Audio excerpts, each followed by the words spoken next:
Good morning everyone. Tara magbasa tayo nating libro guys. Magandang balita, Biblia. Today is 19 March 2024. Nandito tayo sa aklat ng Awit, chapter 116. Pagpupuri ng taong naligtas sa kamatayan. Pakisabayan ako ng basa para pare-pare tayo dito matuto. Awit chapter 116 verse 1. Minamahal ko si Yahweh pagkat ako'y dinirinig niya ako sa dalangin ko at hibik.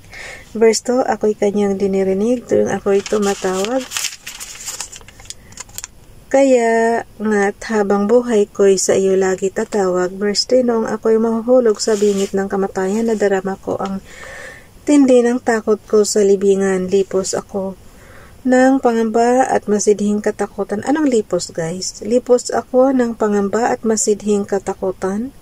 Verse 4, sa ganoong kalagayan si Yahweh ang tinawag ko at ako ay nagsumamo na iligtas niya ako. Verse 5, si Yahweh napakabuti, mahal niya ang katwiran. Diyos siyang mahabagin, sa awa ay mayaman. Verse 6, si Yahweh ang nag-iingat na sa wala ng sumaklolo, noong ako ay manganib, iniligtas niya ako. Verse 7, manalig ka o puso ko, kay Yahweh ka magtiwala, pagkat siya ay mabuti, hindi siya nagpapabaya. Verse 8, ako'y kanyang iniligtas sa kuko ng kamatayan, tinubos sa pagkatalo at luha ko'y pinahiran. Verse 9, sa presensya ni Yahweh, doon ako mananahan sa daigdig nitong buhay. Awit chapter 116 verse 10. Laging buhay ang pag-asa, patuloy ang pananalig, bagamat ang aking sabi ako'y ganap ng nalupig. Verse 11, bagamat ako'y takot, na sasabi ko kung minsan wala kahit isang tao na dapat pagtiwalaan.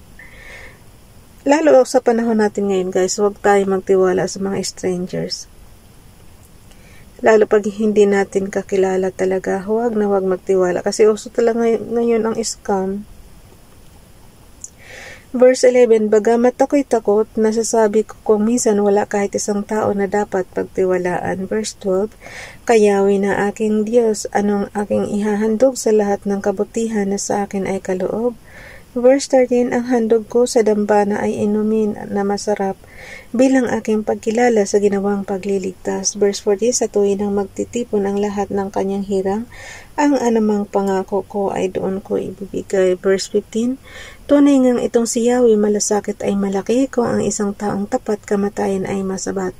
Awit chapter 116 verse 16, o Yahweh, naririto akong inyong abang lingkod, katulad ng aking ina maglilingkod akong lubos, yamang ako'y iniligtas, kinalinga at tinubos. Verse 17, ako ngayon maghahandog na haing pasasalamat, ang handog kong panalangin sa iyo ko ilalagak. Verse 18 to 19, kapag nagsama-sama ang lahat ng iyong hirang sa templo sa Jerusalem, ay doon ko ibibigay ang anumang pangako kung sa iyo ay binitawan. Purihin si Yahweh. Awit chapter 117, awit ng pagpupuri kay Yahweh. Ito yung pinakamaiksi na dalawang verse lang siya. Awit chapter 117 verse 1, purihin si Yahweh. Dapat na purihin ng lahat ng bansa, siya ay purihin ng lahat ng tao sa balat ng lupa. Verse 2, pagkat ang pag-ibig na ukol sa ati dakila at wagas, at ang katapatan niya ay walang wakas. Purihin si Yahweh.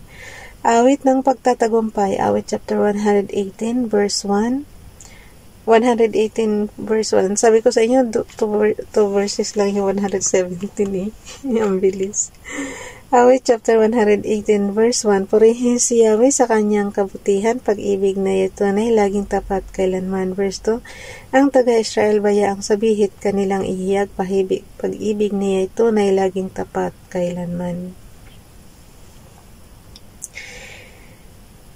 Verse 3, kayong mga pare ng Diyos na si Yahweh, baya ang magsaysay, pag-ibig niya ito na laging tapat kailanman. Verse 4, lahat ng may takot kay Yahweh dapat magpahayag, pag-ibig na ito na laging tapat kailanman. Verse 5, nang ako'y magipit, ang Diyos na si Yahweh ay aking tinawag, sinagot niya ako't kanyang iniligtas. Verse 6, kung itong si Yahweh ang aking kasama at laging kapiling, walang pagkatakot sa aking darating. Verse 7, si Yahweh ang siyang sa akin tumutulong laban sa kaaway. Malulupig sila at aking mamamasdan. Verse 8, higit na mabuti na doon kay Yahweh magtiwala ako kaysa panaligan niya ang mga tao. Verse 9, higit ngang mabuti ang pagtitiwala kay Yahweh ibigay kaysa pamunuan ang ating asahan. Verse 10, sa aking paligid laging gumagala ang makaaway, winasa ko sila at lakas ni Yahweh ang naging patnubay. Verse 11, kahit sa ang dako ako naroroon ay nakapaligid, winasa ko sila sapagkat si Yahweh ay nasa aking panig. Verse 12, ang katulad nila ay mga bubuyog na sumasalakay, tagli ang nasunog sa apoy nadarang, winasa ko sila sapagkat si Yahweh ang aking sanggalang. Verse 13, sinalakay ako't halos magtagumpay ang makaaway, subalit si Yahweh ako'y tinutulungan. Verse 40, si Yahweh ang lakas ko't kapangyarihan, siya ang sa akin nagdulot ng kaligtasan. Verse 15, dinggin ang masayang sigawan sa tulda ng mga hinirang, si Yahweh ay siyang lakas na patnubay. Awit chapter 118, verse 16, ang lakas ni Yahweh ang siyang nagdulot ng ating tagumpay sa pakikibaka sa ating kaaway. Verse 17, aking sinasabing, hindi mamamatay, ako'y mabubuhay. Wait lang guys. Verse 17, ang aking sinasabing hindi mamamatay, ako'y mabubuhay, ang gawa ni Yahweh, taos sa aking puso na isasalaysay. Verse 18, pinagdusa ako at pinarusahan ng labis at labis, ngunit ang buhay ko'y di niya pinatid. Verse 19, ang mga pintuan ng banal na templo inyo ngayong buksan, ako ay papasok at itong si Yahweh ay papupurihan. Verse 20, pasukan ni Yahweh ang pintuang ito, tanging makakapasok ay matuwid na tao. Verse 21, paano yan walang makakapasok? Kasi guys, diba, kasabihan nga, ang tao ay makasalanan. Ang pinapapasok lang ni Father God, matuwid na tao lang. Okay, ulitin natin. Verse 20, pasukan ni Yahweh ang pintuang ito, tanging mga makakapasok ay matuwid na tao. Verse 21, aking pinupuri, ikaw o Yahweh, yamang pinakinggan, dininig mo ako't pinapagtagumpayan. Verse 22, ang batong itinakwil ng mga tagapagtayo ng bahay, ang siyang naging batong panulukan. Verse 23, ginawa ito ni Yahweh at ito'y kahangahangang pagmasdan. Verse 24, o kahanga-hanga ang araw na itong si Yahweh ang nagbigay.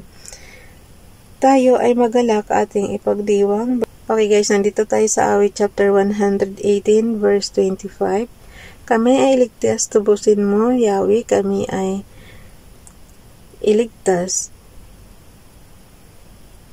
At pagtagumpayin sa layonit hangad. Verse 26, pinagpala ang dumarating sa pangalan ni Yahweh magmula sa templo. Mga pagpapalay kanyang tatanggapin. Verse 27, si Yahweh ang Diyos pagkabuti niya sa mga hinirang, tayo ay magtala ng sanga ng kahoy simulang magdiwang at tayo lumapit sa damba ng banal. Parang ano lang guys, parang sa ano lang, yung panahon ni Jesus na may dala tayong mga, di ba malapit na yun ipagdiwa ngayon,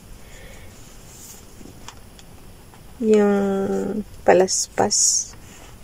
Dito naman sangang kahoy naman, sanga ang ginagamit. Tayo ay magdala ng sanga ng kahoy simulang magdiwang at tayo lumapit sa damba ng banal. Verse 28, ikaw ay aking Diyos, kaya naman ako'y nagpapasalamat, ang pagkadakila mo ay ihahayag. Awit chapter 118 verse 29, o pasalamatan ang Diyos na si Yahweh pagkat siya mabuti, pag-ibig niya ay tunay, laging tapat, kailanman. So, hanggang dito na lang guys. Bukas na itong chapter 119. Bye everyone. God bless.